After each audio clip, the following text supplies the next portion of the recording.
आपको कोई जगह देता है नहीं नहीं जगह नहीं हॅलो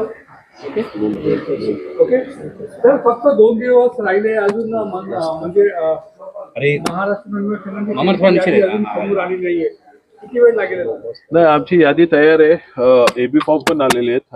आज संध्याकाळपासून आम्ही एबी फॉर्म द्यायला सुरुवात पण करणार आहे. जवळजवळ सर्वच जागांवर आमचं वाटाघाटी किंवा बोलणी जी होती ती संपलेली आहे. त्यामुळे उद्यापासून फॉर्म भरून 2 दिवसात आमची भरून होतील.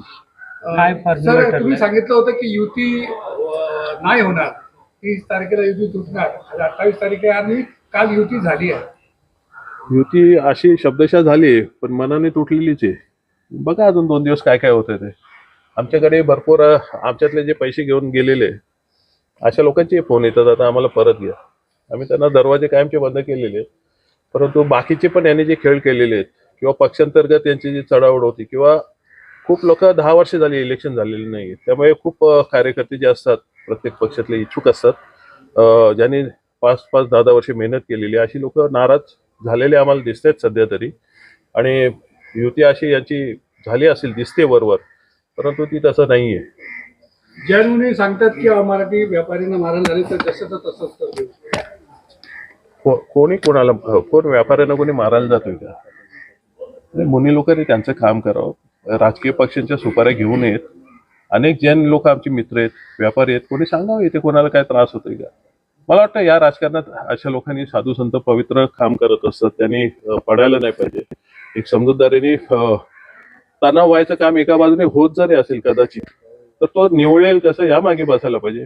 उगीच निवडणुकीच्या तोंडावर असं एखाद्या पक्षाला फायदा होईल आणि अशा गोष्टी करून त्यांनी त्यांची प्रतिमा डागळून घ्यायला नको असं मला वाटतं.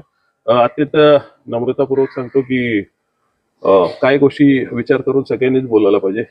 तुमच्याकडनं इतर लोक आदर्श घेत असतात, त्यामुळे तो विचार त्यांनी करावा.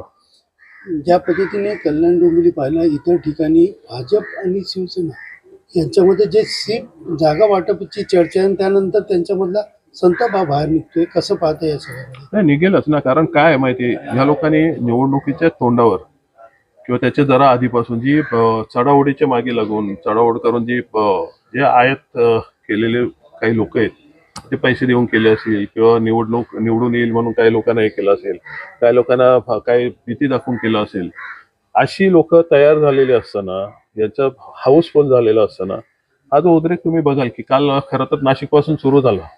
आणि खरं आहे ना, ही इलेक्शन जे कार्यकर्त्यांचे असतात त्यांच्या काही भावना असतात ना, त्या आता जपल्या जात नाहीत असं त्या पक्षातल्या कार्यकर्त्यांना वाटायला